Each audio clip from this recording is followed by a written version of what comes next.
Today in Florida, the temperature reached 85 degrees here at the end of October. But for many of you, the warm weather has faded and cooler temperatures are setting in. You may be starting to think about warm weather getaways and sunny places to escape the cold. The Caribbean is an excellent place to accomplish that task, and we were recently interviewed by the Travel Squad podcast about our experiences in several Caribbean destinations. This was a new experience for us, as we are usually the ones doing the interview, but on this episode, listen in as we are interviewed by the Travel Squad.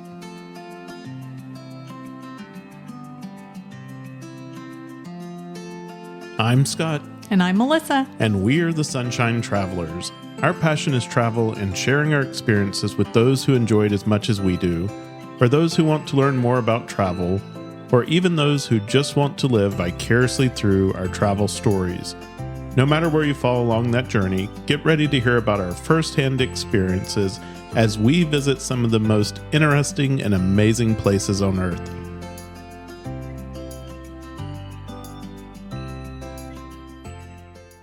Never overpay for a flight again. Save up to 80% on flights with deal notifications customized to your preferences. Every single day, FareDrop goes through tens of millions of flights to find the cheapest ones out there. You tell it your home airport and dream destinations, and it tells you the cheapest flights to get there, including deals in business class. And then they send you deals that match your preferences straight to your phone. Visit sunshinetravelers.com/FareDrop. That's sunshinetravelers.com/FareDrop to get started today. Using our affiliate link helps support our podcast and allows us to continue to provide new content each week. There is no extra cost to you, and we are compensated through the affiliate. Welcome to the Travel Squad podcast, where adventure meets inspiration. We're your hosts. I'm Brittany. I'm Kim. And I'm Jamal. Together we explore international destinations, hike epic national parks, and share unforgettable travel experiences with you, one passport stamp at a time. Our mission is to inspire you to travel by showing you how you can make it work no matter your budget, schedule, or experience level. We bring you along so that you can laugh, get excited, and start planning your own trip. So grab your ticket and your passport. And don't forget your travel insurance. And get ready to embark on a new adventure with us around the globe. Hello, fellow travelers. Hey, Squaddies. Hey, Squaddies. Welcome to this week's episode of the Travel Squad podcast. Today, we have two very special guests joining us, Melissa and Scott, the hosts of the Sunshine Travelers podcast. In this episode, we talk with Scott and Melissa about their extensive knowledge of the Caribbean. Being that they live in Eastern Florida and are so close to this region, they have traveled to a lot of the countries and islands in the Caribbean and share with us their tips and best recommendations for traveling through this part of the world. One thing I really loved about this interview was learning about how they travel and hearing about the local experiences that they try to get out of every destination they go to. They're touring with local small businesses, going to local walking food tours and these hole-in-the-wall places. And they really take the time to learn about the culture and immerse themselves in it. They're not just going to like the flashy commercial places of the world. And I think that makes such a difference in this interview, but also in their podcast, Sunshine Travelers podcast. It makes them really special and unlike other podcasts that are out there. So I'm really excited to share it with you, Squaddies. We were on their podcast too, so you can go over there and listen to that. But with that, let's bring Melissa and Scott onto the Travel Squad podcast. Scott and Melissa, welcome to the show. Thank you. We're excited to be here and chat with you guys. Yeah, thank you for having us. We're excited to have you on. It's been a couple months since we chatted with you all and we're on your show. And we're really excited because you two are a married couple. Together, you run the Sunshine Travelers podcast. And we're going to get a lot more into that, into your podcast and the two of you. But we like to start all of our guest interviews by going way, way back. And since you are a married couple, I want to ask, what is your first travel memory that the two of you did together that really ignited your passion for traveling together? That's an interesting question. If we go way, way back, early on, we did a lot of camping. So we didn't have a lot of money for travel. And we had a tent and we would just pack that thing up and head off for the weekend and do a lot of camping, things of that nature. And one year we did the Blue Ridge Parkway. So we started up in Virginia and then camped our way back down. We always enjoyed that. We don't go camping at all now, but I would say that was probably some of our earliest travel experiences was camping. I feel like that's a really great way to like camp and explore for cheap and travel for cheap. Jamal and I kind of did the same thing when we were young. Like we would do a lot of beach camping because we lived in California, kind of near the coast. But it's a great way to travel for cheap and like really get to know each other because you can't escape that tent, right?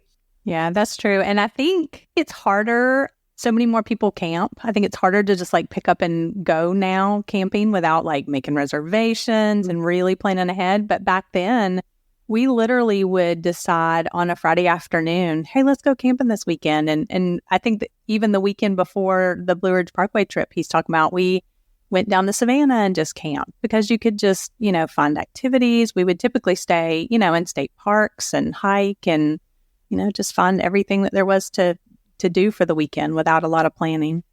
So camping was the spark, but just quick question, what was the fuel to take it to larger vacations? Like what was the next one up that it was like, all right, now we're really going to explore, go international, do things like that? That started many years later when our kids were younger. I chose not to have jobs where I traveled a lot. But as they got older, I took on new jobs at companies that were global. So I had an opportunity to travel to all over the world. And, as I would go, I would come back and tell Melissa about these different places I went. And most of that was just your typical work travel. You fly in, you go to the hotel, go to an office, maybe grab some dinner, and then repeat the cycle again. Didn't see a lot of sights. And then as our kids got older, Melissa started traveling with me some. And we love to tell the story about one company. We had an office in New York and it had moved. And I told her, I said, you can come with me, but I'm just going to tell you, the office is in the middle of nowhere. And you're going to have to take a train or a taxi or something to just get to anything. And when we got there, she like smacked me upside the head and was like, you're an idiot. She's like, literally 3 blocks away is Times Square. She's like, what do you mean you're in the middle of nowhere? But it was my experience because I walked from the hotel to the office and I passed nothing. Yeah. So I had to teach him how like you look on Google Maps and then you like zoom it out and you like see, what is around you. So I still get onto him about that. But I think backing up, he didn't mention growing up, he went to Germany a whole lot. His brother was a German exchange student, and then they just stayed in contact with the family. His mom also worked for Delta Airlines, and so they were able to literally just hop on a plane. And so they would do that a lot for weekends, but he had traveled to Germany a whole lot. And so actually my first international trip, we had been married a couple of years or so, and our daughter was like 1, and we decided to go visit that family in Germany as well. So that was actually, I got my passport, we got her passport. That was actually my first international trip, was going to visit them in Germany as well. But then I would say the true wanderlust in us, the desire to get out and travel all the time like we want to do now, not to be tied down in any way and just be free to go at any time. That started about 5 years ago. And I had an opportunity in between jobs to take some time off. And we packed our bags and headed to Europe for 6 weeks. And that right there just kind of set off that true wanderlust inside of us of we want to do more of this. I think that was really the start of it and what initiated everything. It's on my bucket list to do a long 1 or 2 month trip in Europe like that. That's really cool. Yeah, because it's really amazing because you really can see so many different places because everything is so close and flights are so cheap. And, so we just kind of picked out a variety of activities, Mediterranean cruise, then we spent some time in Italy, then we went to Greece. We'd actually been invited to a friend's wedding, which was in the UK. So just we had like a huge variety of things that within a 6-week period, that we could see and still have time to relax and just chill out too. Well, we'll have to have you back on just to talk about Europe because we really wanted to have you on to talk about the Caribbean. You two, in my eyes, are the experts on the Caribbean. You live in Amelia Island, Florida. And so last time we chatted, you said being in that location makes it really easy to get over to the Caribbean. And I've been listening to some of your episodes on different Caribbean locations. I haven't done a whole lot in the Caribbean. Britt and Jamal, you've done a little bit as well, but not a whole lot, right? Yeah, and what we've done mostly has been cruises. We haven't had the opportunity to go to some of the Caribbean islands on their own solo. So we probably have very different experiences. So we can't wait to dive into some of that and talk about that. Yeah, the only place in the Caribbean that we've been to, we took a direct flight and spent time exclusively there and not on a cruise, was the U.S. Virgin Islands, which we absolutely loved too. But everywhere else has only been on cruises. And you know that when you go on cruises, you're at port for maybe 6 to 10 hours. So you get a little taste of it, but you don't really get to delve into it deep and enjoy a lot of the culture of the islands too. So we're really excited to hear all about your guys' experience on that. Yeah, absolutely. And we'll share a little bit more about that in a second as we get into it. We want to know everything. Most underrated, most overrated, best food, best beaches. Well, what is your favorite Caribbean island? I think it has to be St. John Yeah. in the U.S. Virgin Islands. And that's a place that we've been to a couple of times because we like to snorkel. And we've never found snorkeling quite to the level that you see in St. John. And so it just has always been one of those places that we keep wanting to go back to over and over again. But And that's an easy one too, right? You don't need a passport. you need no passport. The other thing about St. John is that as far as amount of accommodations, there's just not a whole lot. And so you're just not going to have crowds and crowds of people. I do think that sometimes when people are on the cruise ship, it may dock in St. Thomas and people will do some snorkel tours and stuff like that to St. John. And it's funny because those snorkel tours end up in the same little bays that you can drive to and, just snorkel off the beach. And so I think that's what we enjoy about it. It really is not crowded. And we just like to rent a car and just go beach hopping and snorkel until we are completely exhausted. We loved St. John. We actually did some snorkeling too. And I love that there's a national park on St. John. Mm-hmm. And when we went, it was during COVID. So there wasn't a lot of crowds. There was no cruise ships coming into port. And it was amazing because we saw a few different turtles and we actually got to see up close a turtle eat a jellyfish while we were snorkeling. And Oh, wow. it was such an amazing experience. Wow. Yeah. So the sea turtles, I think that when you get to snorkel with sea turtles, not in a situation where they're like enticing them to be around you, they're just doing their own thing. Like to me, that is just one of the most amazing things, like just so relaxing. So number 2 then, and this was somewhere that we actually visited earlier this year, I would say is Curacao.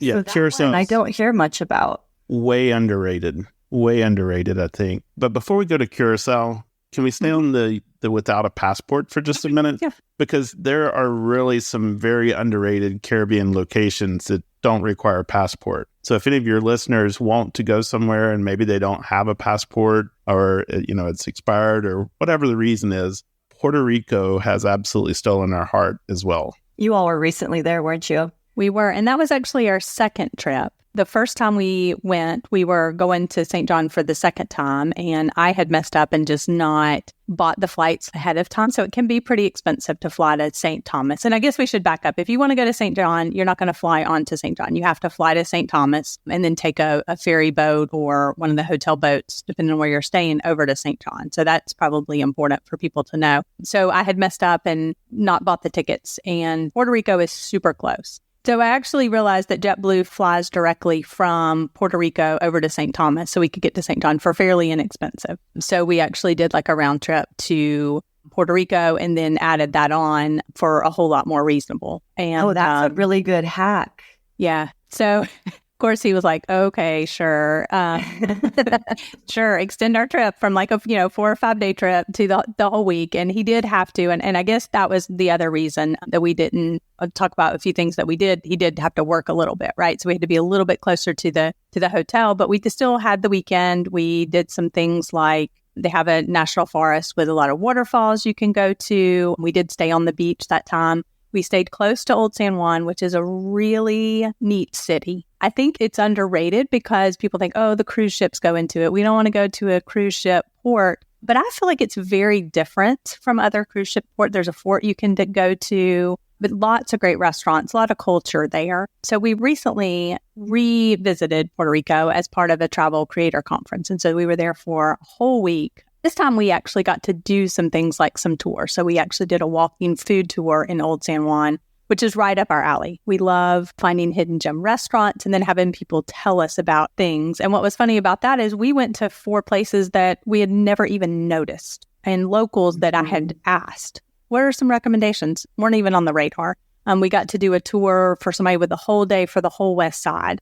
So highly recommend Puerto Rico. It has some really great beaches. We actually want to go back again. We want to do some other places like the island of Vieques and Cuba Libre. I don't think it's Cuba Libre. I think that's the drink, but something like that. But it's closer to those little islands, or like closer to St. Thomas, St. John. So they have like more of that feel and that kind of water, but just the people there are so friendly. And so I think that's probably the key to Puerto Rico, is to book some tours and be with And some what locals. company do you use to book your tours? We'll have to share that with you so that you can share that with people, because we actually met with a lot of local companies. Good. Puerto Rico, they tend to be local operators. And I do think that some of them are on some of these booking sites, but a lot of them are just like, reach out to us directly. They're small family-owned businesses, and they book through their website and stuff like that, which is interesting. But the food tour was the Spoon Experience. They are on Instagram. Fantastic. I think that was the best food tour experience that we have ever done. And so 2 of your favorite islands have been ones that you can get to without a passport. Are there any other Caribbean islands that you would recommend for listeners that don't require a passport? St. Thomas is another one. We haven't really spent any time there because we were always, getting to St. John. But that's another one that I think is very popular. It is bigger than St. John, a lot more hotels. Of course, it does have, the cruise ports and stuff like that. But a lot of people like that too. We can't speak to that experience directly. But I will say, if you are a foodie, St. Thomas and especially St. John are probably not going to be your favorite places, because there's just not a lot of, restaurants. I think it's more for, like you mentioned, the national park, some hiking, if it's not too hot, the swimming and things Or for like nature. Yeah, more for the nature. I mean, don't get us wrong, there's places to eat, so you're not going to starve when you go there, but it's not that unique culinary experience that you may be looking for if you're a foodie traveler. You had mentioned earlier that Curacao, if I'm pronouncing it correctly, because I've always seen it on a map and I never knew how to pronounce it, and you said it, but you said it's underrated. Tell us why it's underrated and people should go there. It's very natural. And so usually when you talk about Curacao, you have Aruba, Bonaire, and Curacao, the ABC islands. And if you've ever been to Aruba, you quickly find out that when you get there, I call it Panama City, Florida, right? It's got all of these places like Olive Garden and Longhorn Steakhouse and, things like that. And don't get me wrong, if you like the beach and you just want to go and spend your time at a beautiful beach, that's Aruba. I've also heard in Aruba, they have a beach where there's all these big pink flamingos, and you can go and feed them. And that's the only thing I know about Aruba, and that's the only reason I want to go. Did you see There that? is, and we actually did go do that. So since you mentioned that, we'll mention that, and because we do have a couple of tips. So that particular beach is actually owned by the hotel. It's the Renaissance Aruba. I think it has another name in there. And so the only way that you can go to that island where those flamingos are is to either stay the night or what we found out later, 2 other ways. You can book a spa appointment and have access to that for the day, because the spa is actually over on the island, or you can buy a day pass. The thing about the day passes, though, they are limited in quantity, and I think you can only buy like the day before.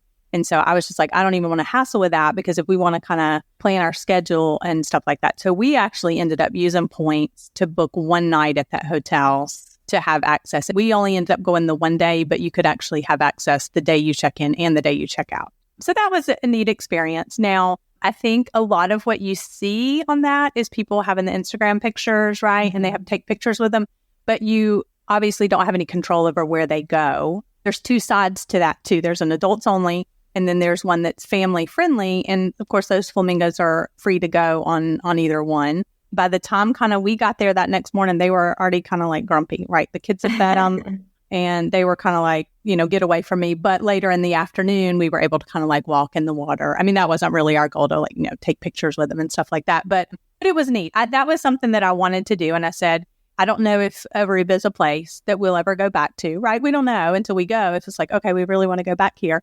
So I said, let's plan to do this, because we did have 2 or 3 people who said, oh, you need to do this. This is a great experience to do that. So yes. I do want to go back to Curacao, though, because Aruba was very commercialized, if you will. And that's why I said it just looked like a beach in Florida or something like that you may go to. But Curacao, on the other hand, was much more authentic, I think, and has not been changed, has not been commercialized as much. And so you're going to find a lot more local culture there and, more authentic experiences than you will in Aruba. And what brought you to Curacao? Did you go on your own, or was it a cruise ship stop? We did it on our own. We were going to Aruba. So we had planned to stay like 4 or 5 nights in Aruba. And again, I said, oh, well, while we're there, we're so close to, so yeah, I have a habit of doing this. Okay. So while we're there, we're so close to Curacao, let's do that. And actually, here's another hack for you, is it's cheaper to fly to Curacao. Well, it was for us. We did Delta from Atlanta, from Jacksonville, but then through Atlanta. It was way cheaper for Curacao than Aruba. And then they have a little bitty flight, which those, to us, some people are like, no way, I'm not getting on the little bitty plane. Those are fun for us, very inexpensive. We could fly over to Aruba, and then we actually flew back, because getting out of Aruba, flying back to the U.S. can be like hours and hours of standing in line and customs, immigration, security, stuff like that. And we had heard that. So that was the route we took, and it actually ended up saving us money. So that was why we went. I think I had seen it online and on social media, and it has a very neat Willemstad. Willemstad is the town. Cruise ships do go into that. They kind of park. It's a good walk for people to go into the town. And so I think a lot of people do like excursions on Curacao, but it's got a European feel. Part of the Dutch Antilles, same as Aruba, but it really does have a bigger Dutch feel without feeling like a cruise port as much. They do have some of those shops, but like in the evenings, since we're not on a cruise, right, we have those restaurants. They have this famous bridge that they light up. They have like a fort that's now turned into all these restaurants. So being there at night, not on the cruise ship, we just had almost like a European feel, the restaurants that then bring out all the chairs out onto the sidewalk, and they come out and serve meals. But then during the day, again, we love to snorkel. So we sought out these beaches that you can go snorkel at. There's a national park you can go to and see the different, the blowholes and stuff like that. So one side of the island is swimmable, and then the other side has like the really high surf that you can't swim on. But you'll see a lot of people out there kite surfing, which is really cool as well. Yeah. Sounds like best of both worlds. You're up and tropical. Yeah, so we really enjoyed that. I had a feeling that when we were researching going to those 2 places, and then I know people love Aruba. Like there are people who go to Aruba every single year and absolutely love it. Don't get me wrong, it has some of the long beaches, Palm Beach and Eagle Beach, and we did find some good snorkeling there as well, but just the feel and the, like I said, Curacao being more rustic. And here's the thing, is I had read there's a couple of places where you can actually see the flamingos possibly in the wild, in the salt flats on Curacao. Ooh. And we did see that as well. So, you don't get as close to them, right? But then you're thinking kind of the same as I mentioned with the turtles. They're in the wild versus being, their wings are clipped and they can't leave and stuff like that. And the same for Bonaire. We didn't end up going to Bonaire. It was going to be pretty expensive, and we weren't going to have a lot of time to do it. But we have heard that there's a large natural flamingo population on Bonaire. And so a lot of people like to do that. It's the ABC Islands. Yes, ABC. That's going on my bucket list.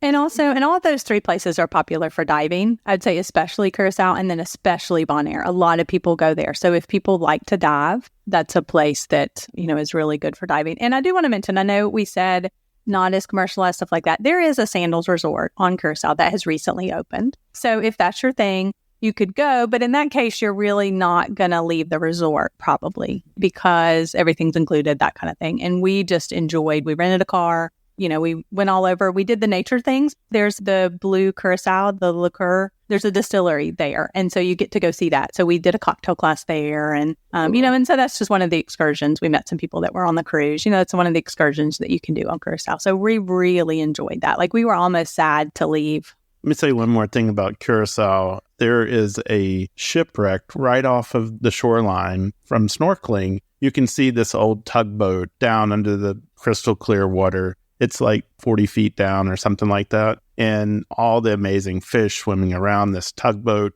And that is a really unique experience you shouldn't miss. However, an interesting story is there was an oil rig that they had brought into the port and that they were refurbishing while we were there. And so literally you had to get in the water behind this giant oil rig. And so you're like, is this the right place? And matter of fact, the first time we went, we were like, we don't think we're in the right place. And so we didn't see the shipwreck. And then we decided to go back out again and try it one more time. And this time there were people swimming around it. And we were like, that's where it's at. And it was a really neat experience. Yeah, Marriott Beach, you're just like, this is strange. But there's actually a beach club there too. Not anything fancy, but chairs and a little restaurant and things like that. But if you Google on Google Maps, Tugboat Beach, it'll come up easy and you can find it. But yeah, probably our very favorite snorkel place on Curacao. That was very neat. So many fish. Well, I'm going to have to add that to my list. And Curacao just went up on my list quite a bit. I'm like,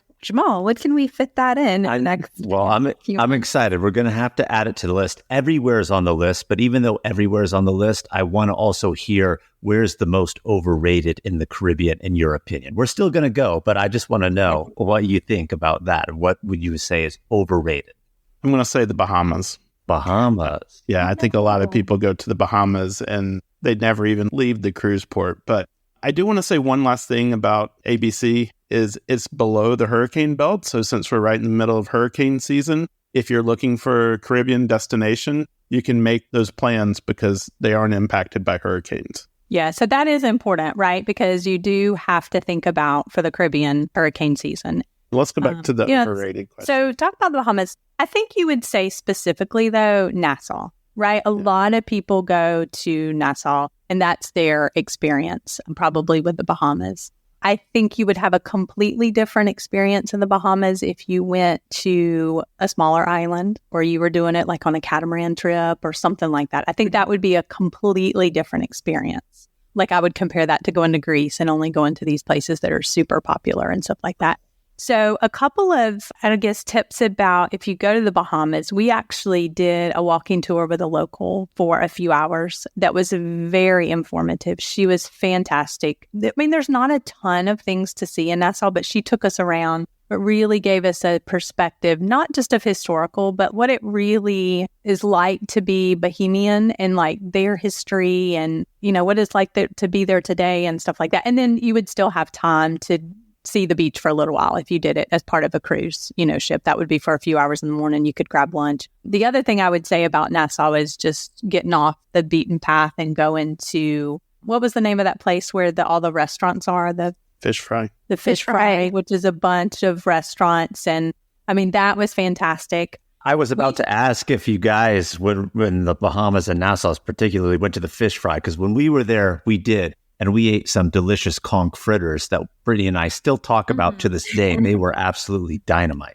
Yeah, cracked conch is definitely one of the things that you can't go to the Bahamas and not try, as well as their whole fish. They're known for their whole red snapper. Matter of fact, a lot of the restaurants that you go in, they have the fish there and you can pick out which one of the fish you want and then they fry that up. It's a very light fry, so it's not like real greasy or whatever, but that's the other thing that I think that they're very well known for. And don't forget to eat at the poop deck. What's the poop deck? Yeah, so poop deck is actually a nautical term, but the restaurant there, that was probably one of the nicer restaurants that we went to. And the reason I say it's overrated is because that was a very expensive restaurant, even compared to, we live on an island. We live on a destination place. And that poop deck restaurant was extremely expensive, but it wasn't like it was a 5-star dining experience. But I would say it's probably somewhere in the neighborhood of $60 to $70 per person to eat there. Okay. Yeah. So I think a lot of people's experience with Bahamas is that, and then go into some of these private islands, right, from the cruise ship, which is just enjoying the beach for the day. So I think probably for the Bahamas, something that would be on our bucket list to do is to do, like I mentioned, do some kind of sailing trip or catamaran trip or something like that. so that you could kind of go around and then see some different places. So I think you're either going to come in on a cruise or you're going to go with the purpose of going to Atlantis. Now, Atlantis, we stayed there for 3 or 4 nights. It was very interesting and nice place, but it is away from everything. So it's designed almost like an all-inclusive where you almost don't leave. They want you to go to the restaurants there. They want you to do all of your entertainment there. They've got the casino. They've got the water park. But, once again, it's pretty expensive to leave there and to get a taxi going somewhere else. So, Jamal, I wanted to go back to something that you mentioned earlier about we've only been on a cruise ship.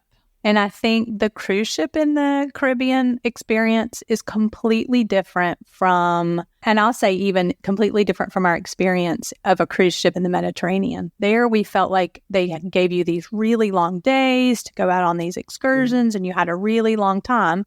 So we also have done a cruise experience in the Caribbean. We've actually done 3, but the last one we did, we got to go to Jamaica, the Cayman Islands, and to Cozumel. And we, in that respect, we were a little bit disappointed because even in the Grand Cayman, for example, I think we got off the ship at like 8 or 8:30. It left at 2:30, which means you had to be back on the ship at 2. So I don't really know. Is it like because you can open the casinos and people can start gambling, or people just aren't interested in doing, or they don't feel like there's a lot of things to see? We could have spent a lot more time. And we literally on Grand Cayman, we packed as much as we could. We spent some time at the beach. We found a local place to have lunch. We went on a distillery tour. We raced back. I mean, we had a little bit longer in Mexico. And I think y'all talk a good bit about Mexico too. But that was our first time on Cozumel. We did have more of time there. We rented a car. We did enjoy the snorkeling. I think of all those places, funny enough, we enjoyed that the most because the other, we just felt rushed. The other experience was Jamaica and you just don't have time. And then that cruise port is, the same as so many other ones, shops and things like that. So in that respect, I think we were a little bit disappointed. So just to let people know, if you are going to do a Caribbean cruise and think you're really going to get to see things, I think you'll find it to be a little disappointing compared to a Mediterranean cruise where we literally say it's like a hop on, hop off because you feel like you have been to those places.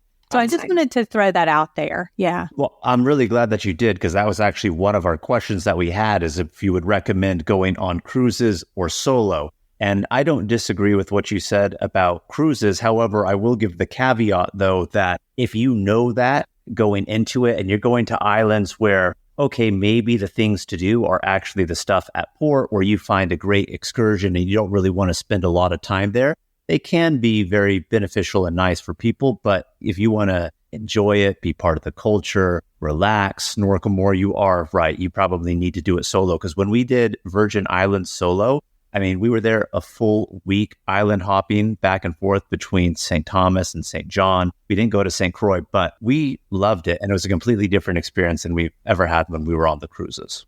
Right. And I totally would agree with that. So I would say just take a look at that and then choose those excursions wisely to kind of see what you're interested in, right? So if you want to experience, something local, try and book early, like a cooking class or something where you're spending time with a local person. And we just unfortunately we just didn't get that. So we were a little bit disappointed. The other 2 cruises that we've done were, like you mentioned, Bahamas. And, you don't really do a whole lot. So, yeah. But there's a lot of people who just enjoy a cruise. Mm-hmm. And so Caribbean's great because it's close. You don't have that transatlantic flight that you have to worry about. You can get some really good deals on Caribbean cruises at times. Especially if you are purchasing around this time of year during hurricane season, you can actually find some great deals on cruises.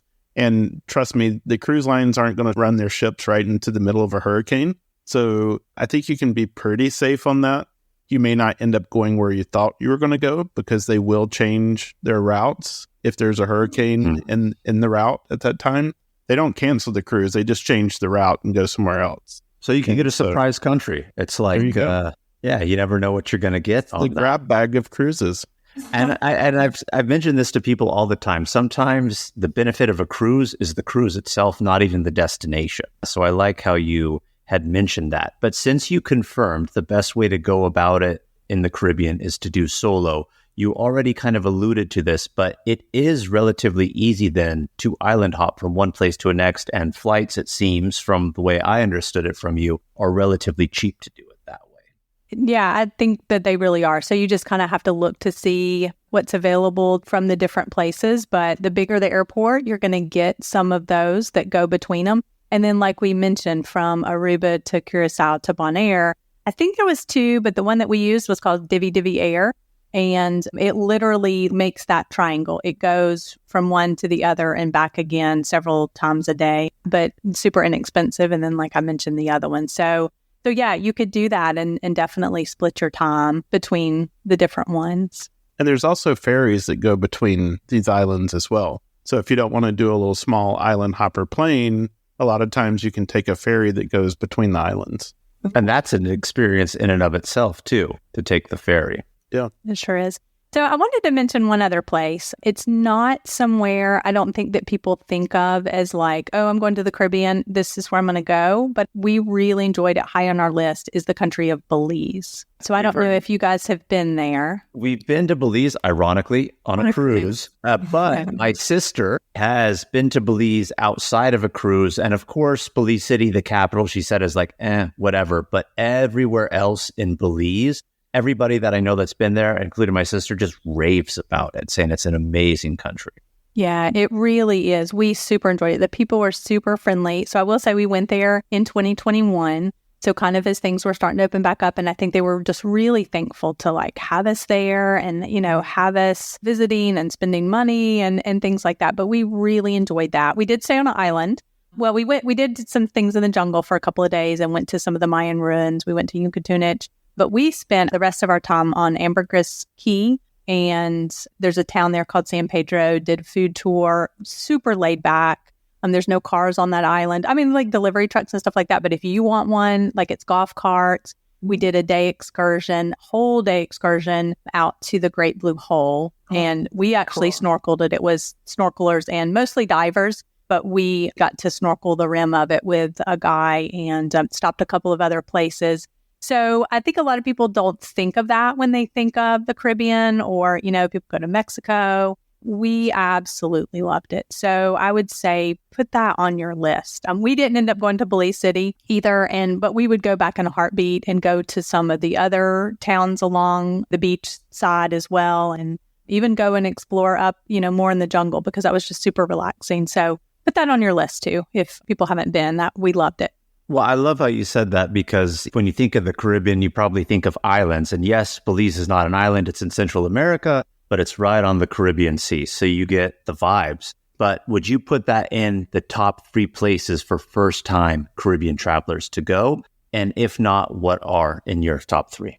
From ease of travel and the people, yes, Belize is super easy to travel to. So if you're a first-time traveler, I think it's a great place. Now, like you said, there's some question about whether it's considered Caribbean or not. And even if you Google it, there's lots of debates over whether it's Caribbean or Central America. And so, you know, just keep that in mind. But as far as the people, we have some great stories about being in Belize and like things that you probably wouldn't have let people do for you in the US. It just seemed natural in Belize. Like we were trying to pay the guy for this excursion that we were going on. And like he came into the bank and stood beside me at the ATM. And he wasn't being rude or anything. He was just there to help if necessary. But we said, if someone did that to you in the US, you would be clocking them upside the head, you know, get away from me. Or most other countries, you'd be like really freaked out. So anyway, it was, like we just felt like people went out of their way to like try to help you and, you know, make your experience. Yeah, because we have another story. He left his phone in a taxi as we were trying to leave and like literally they came running back, you know, bringing it. So I just feel like they went out of their way. So that really was easy. You fly in and out of Belize City. You can take a ferry over to some of those islands. I mean, you can rent a car. It's also fairly inexpensive. The other place that we stayed up in the jungle, they were like, listen, I got to come pick you up and take you back. And it was like way cheaper than we could even rent a car for, you know? And so we've actually recommended it to several people recently who haven't, including our daughter and son-in-law who are trying to come up with somewhere to go and they haven't traveled a lot on their own. We said, oh, this would be a great place to go. So you said where else would be good for first timers? Yeah, just two more quick off the top.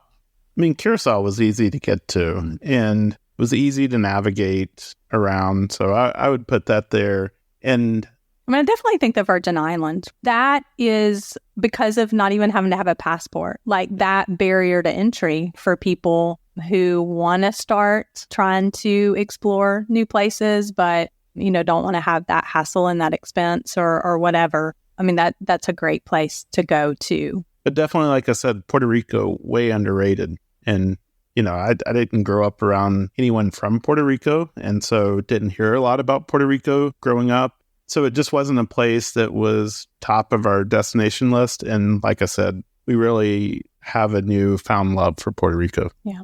Let me add to that expense-wise. So if somebody wants to look for a place that would be the most budget-friendly or more budget-friendly, I think would be Curacao and Belize. Curacao was far cheaper than Aruba. Now, we had gotten a special deal on our room in Aruba, but we stayed in a really cute, like a boutique hotel that was almost like an efficiency. But our whole stay, which I think was 3 or 4 nights, was less than 1 night would have cost in Aruba. So looking at those kind of things too. I have a quick question, selfishly. I went on a Caribbean cruise to Turks and Caicos, and I loved it. Didn't see much, but we did a catamaran tour and then had all the rum punch we could drink and the snorkeling, and it was so fun. I want to see more of Turks and Caicos. Have you two been there? Anything you would recommend if you have? We have not. So Turks and Caicos is on our list. St. Kitts is on our list.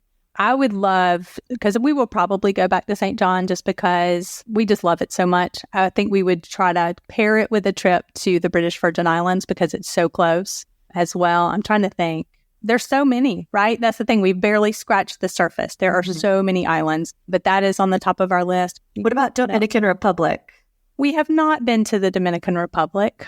I think, and especially here recently, places like Jamaica, Dominican Republic, I don't know that I could enjoy getting out because they have had all these safety warnings, right? We're not super big all-inclusive people. We like to go out and see the island. They've had a lot of safety warnings, even in the Bahamas recently, Dominican Republic, Jamaica. People do it. I know people road trip Jamaica, and there's amazing things I see in Jamaica. I just don't know if I had to worry the whole time, right, and be nervous, if I could enjoy it that much. That might be a good one to do a cruise for. And that's where I went on my cruise, those 2 stops. And in Dominican, we went to this little monkey sanctuary with these tiny little monkeys jumping all over you. And we did this nature tour where you go down these natural waterfalls. And you're with guides, of course. So that adds the safety and protection factor in there. So, yeah. I mean, I think all-inclusive in one of those places is fine too. And you can do excursions through the all-inclusive, so you can do some of those same things. But like Melissa said, we're just not all-inclusive people just because we like to get out and get off the beaten path. Yeah. And I think those other places we talked about, Turks and Caicos, St. Kitts, St. Lucia. Oh, St. Lucia is definitely, and my sister has been and just loved it. I think some of those, though, are higher on the list that we would put ahead of those, so... St. Lucia had a real moment this last summer. Everyone was going there. Yes. Yeah. I thought you were going to say just this past week because they won their first ever Olympic medal. So yes. In track and field, she won. So yes. The year of St. Lucia. Yes. Yeah. So, but it absolutely looks beautiful. And we've seen some different shows about it and seen people go. So that is also high on our list. So I just think that taking all those things into account, we would visit those other places before. And we kind of thought we would like to do, there's this one cruise itinerary that goes to a lot of those places. But then just after our experience, I think we would just be like, oh, well, we spend 12 days and we didn't really get to see those places. So I think we'll try to prioritize some or long weekend trips or something to go and visit some of those places. Do you have any trips to the Caribbean currently booked for the future? We do not. We do not. We have trips booked, but we're not going to the Caribbean. One of the things about us is, and we talk about this on our show, is that while we have our youth and our health, we've said we want to go as far as we can. And so a lot of our travel experiences are traveling transatlantic or in that direction. But we do try to work in like these Caribbean trips because being in Florida, it's easy to do just as kind of filler trips for us. But we will say we also are not where we plan trips like way out in advance. It was last fall, I think September, we booked that trip and stayed in Atlanta, so went to the Bahamas, and then right after that went on that cruise. But we booked both of those in September. So you never know with us. I like that. That's more my travel style too.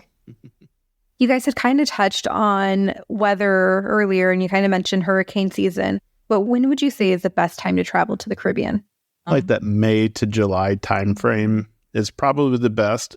Hurricane season was a little bit early this year. And so usually August is a decent time, but we've been in November going into December. And just depending on where you're at in the Caribbean, the waters may be nice and, warm, but you do run the risk of you're right at the end of hurricane season. And so it could have cooler waters going through there. I think Aruba, though, if you're talking about Belize, Aruba, and Curacao, you're pretty good to go anytime because of how much further south that is. Yeah, close waiter. Right. We were in both of those places this year in March, and it was fantastic. So, yeah, that would be a place that you could go then. I will tell you, when we were in St. John last year in May, our son and daughter-in-law actually went to St. John for their honeymoon. And so when we were there, I actually talked to the guy and was talking about, that was October, right? So hope they're not going to run into hurricane season. And he said, if you try to avoid September is historically their worst time. That was what he said. And they were fine. Like they had a great trip in October. But again, you never know, right? So I think trip insurance probably for a Caribbean trip where they get hit by hurricanes is going to be your best bet for hurricane season. Well, I know you have episodes on your show about all of these Caribbean destinations that you've been to, all of these transatlantic trips that you're taking. So let's talk a little bit about Sunshine Travelers and how you really got started, because I'm always fascinated with what inspires someone to get on the mic and start telling their stories. Well, it was that trip that we took where we went for 6 weeks to Europe. And because we got to see and do so many amazing things, and we posted all of that onto social media, and then as we would continue to travel after that and post stuff, people started coming to us and said, hey, we're thinking about going so-and-so. Have you ever been there? Do you have any recommendations? Or we would hear people say, we wish we could travel like you guys do, but we wouldn't even know where to start. Like, do you use a travel agent? They were asking us all these questions. And then there's a third group that said, you know what? I don't care anything in the world about traveling. We'll let you guys do all of it, but we love living vicariously through you. And we just put those groups of people together in our heads, and we were like, we should do a podcast or something, a blog where we start capturing all of this so that we can share it with people. And that's really how it was born. Yeah. And I would also add, so we started doing the podcast in April of 2023. And so right before that, we had some really great trips planned. So early in 2023, we went to the Galapagos Islands. We were going to go to London, and then we had trips to St. John and Puerto Rico planned. So we had like all these things planned. And so we were like, this would just be a great time, right? We could start sharing these things and start figuring out this whole process of doing the podcast. So that was really when we decided to say, okay, we're going to commit to this. If we do this, we're going to do an episode. So we do an episode every single Tuesday. And a lot of them are destinations. We, of course, have guests. We like to interview people who have been to places that we are planning to go to get more information. And we thought, well, instead of just talking to people and getting these recommendations, let's get them on the podcast and just start talking about it. We did that with Aruba, for example, and got some really great tips, and other places that we've been, and then just topics that we're interested in. Things that we have found helpful for us, like how do we deal with jet lag? How do we pack? Like, for example, that 6-week trip to Europe, we did use e-bag backpack. So it's a little bit bigger backpack, but we each had that one backpack because we didn't want to, one backpack for 6 weeks. And, so how we did that is because we had these ferries, we had all these planes, we just didn't want to have to worry about wash clothes along the way. Yeah. Wow. And so some, just some things I think that people ask us, well, how do you do this? And then what do you recommend? Especially things like, am I going to need converters for, the plugs? And what do you recommend? And what do you use? I mean, still, like even this weekend, just sharing that information is a lot of fun. So one of our trips that we've got coming up is we're doing a safari in Kenya. Ooh.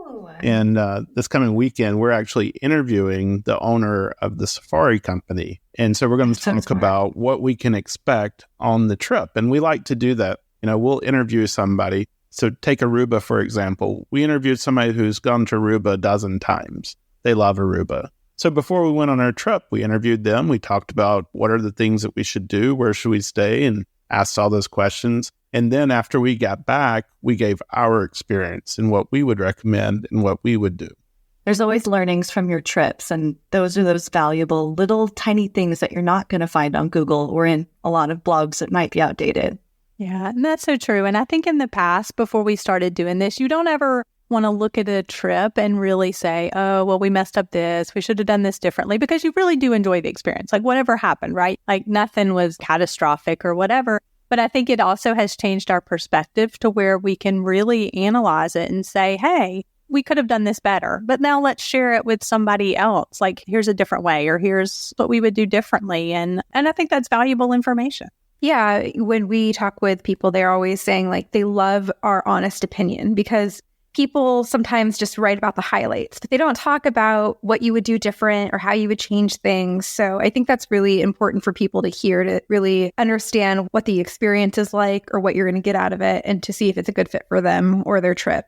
Yeah. I can give you a great example of that. Our episode that just came out today, we're talking about the Greek islands, and Santorini is one of them, right? And if you've ever researched pictures from Santorini, they're gorgeous, of these sunsets and the white buildings and the cliffs, all that stuff, right? But when you're there and you realize that there's 1,000 people trying to get that exact same photo at the same time, and they're like 5, 6, 7, 8 rows deep trying to get that photo, that's a whole different experience. And we think people should know that. You know, yes, it is a gorgeous place, but if you're thinking you're just going to stroll down around sunset and take this gorgeous picture, you're going to be sorely surprised. Right. Or like when you get off on the ferry and it's like herding cattle because you're at sea level, but you really got to climb the cliff and no one realizes that you got to climb the hill to get up there and do that. And we haven't been, but you know, from Kim's experience, from Kim's experience telling us about it and everything that we've read. And so I really love that. And that's one of the great things about travel podcast, yours, ours, everybody's, is that you can sometimes delve into those things that aren't going to make it in just a general review when you do a quick Google search. It's going to get you to the nitty gritty of the real experience, the good and the bad, so they know what to expect. Right. And I think the other thing too is, instead of just reading it, and I get people like to see that. I like to skim things too and make lists and things like that. But when you're telling these stories and telling these experiences and here's what you need to do differently, I think the story is so much part of it, but then the inflection that you have in your voice and, you know, that kind of thing that you can really share, and that passion, right, that you can really share. And we have said this so many times, if nothing else, if nobody ever listens, this stuff is recorded like for our kids and our grandkids and these experiences, because we enjoy hearing those experiences from like his dad or, you know, people who are good storytellers and things like that. So those things are recorded. But I think that is a big part of it for people who listen to podcasts, who are into podcasts, who want that advice. You get a lot more emotion from it than just reading a blog post. Mm-hmm. And you are making an impact on the audience, because you all were recently a finalist for the Travel Podcast Award at TBEX, right? Congrats on that. That's huge. Thank you. Yes, Thank you. Yeah, that was exciting. I mean, we've only been doing this for a year now. And so it was really an honor to kind of be in the same grouping as like Chris Christensen, the traveler, right? Who's been doing this since 2005, has millions of downloads. So it's an honor to be considered in that same group. And you guys know this too, because y'all have been doing this for a while, and, you know, people will ask you questions and come to you. And it's really neat when people do start coming to you or saying, oh, I saw that you posted this, or I listened to your podcast episode and we took your advice and we changed something about our trip. And we hope that it makes that better, you know, because we have done things like in the Amalfi Coast, for example, we decided to use points and stay in Naples instead of taking Rick Steves' advice and staying in Sorrento. So I think that's what we hope to just be able to help people. We like to say, help people travel more and better. And oh, by the way, take Rick Steves' advice. He was right. Sometimes you have to learn it on your own. That's true. Yeah. Well, your podcast covers so much. You guys have interviews, you have destinations, you have different topics that you talk about. But what is something special that your audience can expect from you and receive from your podcast? What sets your podcast apart from other travel podcasts? We talked a little bit about it, but it's just our authentic experiences. And if we like something, we're going to tell you we like it. If we don't, we're going to say we would have done it differently.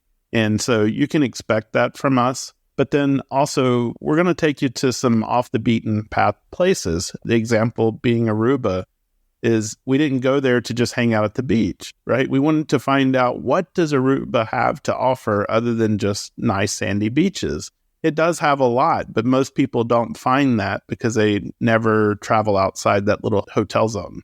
Yeah. So I just think the local experiences, because we really do try to seek those out. And then also, of course, those stories, but then learning from local people. And then we just like to share those stories.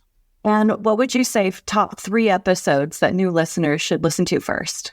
Well, the most popular ones are always about the Caribbean. So our most popular and downloaded episodes are about St. John and Aruba, and now the Amalfi Coast. So I would say that those 3 very popular destinations. But then I would say some other ones are how to create, or it's about creating a travel bucket list. It's about packing. I think the way that you pack makes your trip more enjoyable. If you literally have all this stuff, it's just miserable to get it there. And people talk about baggage fees, and we still end up taking too much stuff, right? So packing more efficiently. So we have quite a few episodes that are really just tactical about traveling, which I think that's a skill too. And I don't think we realized that. I had a post recently and somebody said, oh, well, get out of practice, or people who don't travel much, they take too much stuff because they don't have practice. But we found that after the pandemic, like our first couple of trips after the pandemic, we were like, what is wrong with us? I forgot one of those converters when I went to Greece, and it was my first international after the pandemic. Yeah. And so I think that's true. So I think just trying to learn as much as you can. I think that's why we've put those episodes, because there are practical things, right? There's these enjoyable, and there's a lot that goes into it, but you have to have those practical things too. Oh, and we have one about jet lag. I'm not sure if I mentioned that because I think jet lag is a big thing. So we sort of have a process that we do. So we have an episode about jet lag that I think is very helpful. I would say start with the travel bucket list, because that really tells you, where were we at when we started this? It was our very first episode. So it kind of gives you that mindset of where we were when we said, we're going to go and do this podcast. And I would say, if people are interested in traveling to Europe, we do have a lot of episodes about Europe. So that would be helpful. The Mediterranean cruise, that 6-week trip, Italy, Ireland, Scotland, South of France. We have one on Paris that we just did recently, because we had a lot of people saying, hey, we're going to go to Paris, either after the Olympics or for the Olympics. And we were like, well, we've never spent a lot of time there, but we can tell you a 1 to 2 day itinerary of, here's the highlights of what you should hit while you're there. Yeah. And then the other part of that, I'm not sure which episode, I think it's in like the Mediterranean cruise, one of the 6-week cruise. So we have been to the coast. So Marseille, Aix-en-Provence, Nice, Monaco, that area. I will be listening.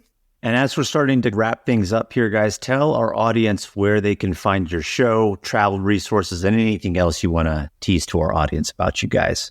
So podcast, you can basically find wherever you listen to podcasts. So just search for Sunshine Travelers Podcast, Apple, Spotify. They're streamed on YouTube, not video, but just audio. And then anywhere else that there are podcasts. Our website is sunshinetravelers.com. The podcast is also there. You can listen to it. Find travel resources, experience. So we actually have links for like every single tour that we've done. We usually book those like on Viator, but every tour that we've done, I try to link those just because we do talk about them. And then just lots of other resources, things that we have found helpful over the years. And that's Travelers with 1 L. So if you've got anyone outside the US that's listening, we've had to explain that a few times, that we spell it with 1 L. Yes. And then Instagram and other social media, we are Sunshine Travelers Podcast with 1 L. Squatties, definitely go over to the website, because you have put so much time and energy into creating resources. You have itineraries on there, and I've been filling out your website quite a bit, and it's super helpful. Yeah, thank you for mentioning that. We do. We have put some itineraries out there, especially for the road trip ones. I mean, everything like from where we stayed and tours that we booked. And it's nice because Scott has organized them to where you can edit them for your information and then just have like a day by day for people who like that. Yeah, and I would say join our mailing list because we put a lot of stuff for free to the people who are on our mailing list. And so a lot of those resources, we'll distribute them through that way from time to time.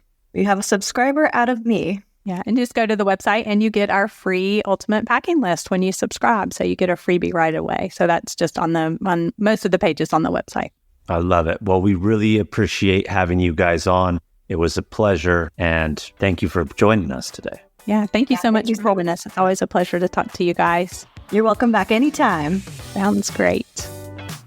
It is always so fun for us to talk about travel with other people. And in this case, it was very fun being interviewed based on our experiences in the Caribbean by another travel podcast. We'd had the Travel Squad on our show in episode 65, where we talked to them about the dynamics of group travel, and they provided ideas on how to get that group trip out of the group chat.